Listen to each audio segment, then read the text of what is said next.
Good morning, students. Today we are starting with our third chapter, Recording of Transactions, Part 1. In this chapter, we will discuss about what are the types of accounts and what are the rules of posting and what are the journal entries, how the journal entries are posted, and ledger also. So first we start with types of accounts. So there are three main types of accounts. In accounting process, there are three main types of accounts. First is personal account, second is real account, and third is nominal account. So in personal account, all accounts started in the names of any person, any company, society, or any business, any account in the name of any bank account, hai na? These comes under personal account. Then real account, all tangible assets and belongings of a business. Assets means whatever the property a businessman have, all these called as assets. Tangible means things which we can touch, which we can see. Those things comes under this category. That's why it is named as real account. Whatever the things are real, like cash, furniture, we can see furniture, we can see land, building. Okay, purchases and sales means purchase of goods. So in the form of goods we can see these accounts. Creditors, debtors means the persons involved in purchasing and selling and transactions with business. So all the accounts of assets and liabilities comes under this category, real account. Then third one is nominal account.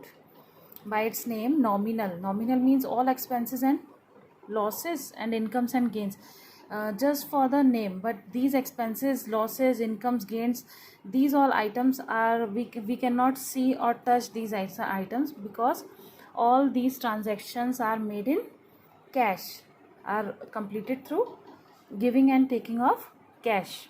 So for expenses we can pay cash, and for any income we will receive cash in the form of cash. Only we can estimate these two things in cash only.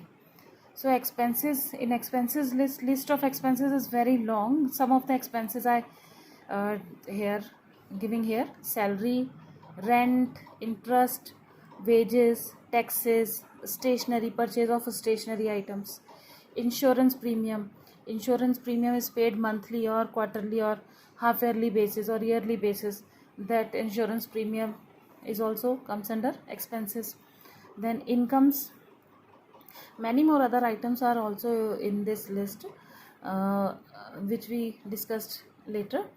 So in income list, rent received, rent if paid, if rent is paid, then comes under expenses.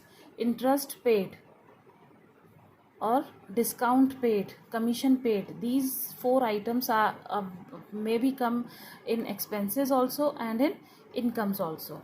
Because when rent received, commission received, interest received, discount received, when these four items are in received side, then we can say, or we can categorize them in income side. Now, rules of debit and credit. So what are the rules of debit and credit with these accounts, which I had told you earlier? That's personal account, real account, nominal account. First, we will understand what is the meaning of debit entry. Debit means recording of an amount owed by a person, which he pay or repay after some time. If any person makes any credit, or we can say debit means recording of an amount on the name of any person. What is credit entry? Credit means source of honor, pride, and good reputation. And with this good reputation, businessman can get credit from outsiders in the form of loan, bank loan, personal loans, etc.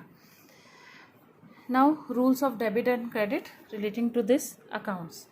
First is personal account.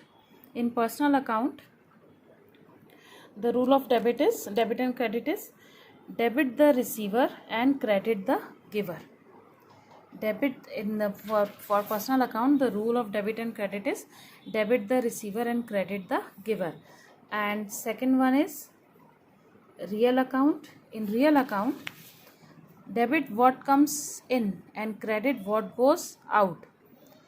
Real account is also these transactions are also completed with cash or bank balance. So in this also cash, whenever cash is received, cash is debited, and whenever cash is paid, for example, for purchasing furniture comes in and cash goes out. In this entry, furniture account is debited and cash account is credited, because debit what comes in, furniture comes in business, and for purchasing furniture businessman have to pay cash or check. So bank account or cash account will be credited. Now third one is nominal account. In nominal account, all expenses and losses are debited. Debit all expenses and losses, and credit all incomes and gains. In nominal account, all expenses and losses are debited and all incomes and gains are credited. For example, if rent is paid, so entry will be rent account debited to cash account. And if rent is received, then cash account debited to rent account. In this condition, cash account is debited.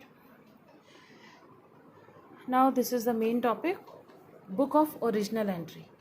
So what is the book of original entry? The book in which the transactions are recorded for the first time is called journal or book of original entry. Whenever any transaction takes place, it has to be recorded in one book or one register, that is called journal. And for this, a proper format is there for journal entry. This we discuss later. This practice provides a complete record of each transaction in one place and links the debit and credits for each transaction. In journal or book of original entry, each and every transaction is to be recorded at one place, means in one register, in one format, with its related debits and credits. The journal is subdivided into number of books of original entry. There are some other helpful books, we can say subsidiary books, or subdivided into number of books of original entry, but these books are also known as helping books or subsidiary books. So first one is journal proper, means journal entry. Then second is cash book, and cash book is of three types: single column, double column and triple column cash book. This year we will study simple column cash book and double column cash book.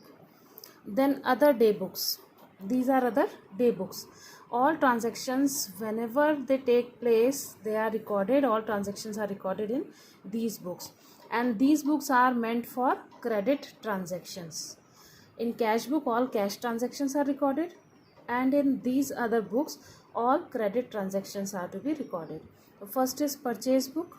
In purchase book, all credit purchases are recorded. Sales book, all credit sales are recorded in these books. Purchase return, if the goods purchased are not of proper order, then those goods have to be returned by the businessman to its supplier. Then purchase return book is open. Then in the similar way, sales return, if the goods sold are not as per the needs or requirement of customer, then they can return the goods, and then sales return book is required to prepare. Then bills receivable and bills payable. Bills receivable is for debtors and bills payable for creditors. Whatever the bills a businessman have to be paid are recorded in bills payable book, and whatever the bills receivable from debtors, all those bills are recorded in bills receivable book. So here is our main topic, journal.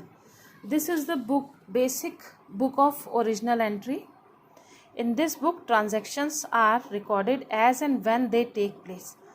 Whenever any transaction takes place, it has to be recorded at that time only.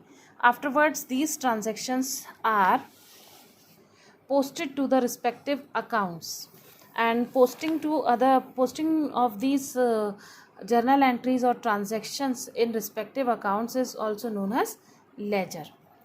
So this is the format of journal entry. There are 5 columns. First is date column, second is particular, third is LF. LF means ledger folio. This entry is posted in ledger. On which page? This is to be mentioned in this column, ledger folio column. The number of page, then debit amount and credit account.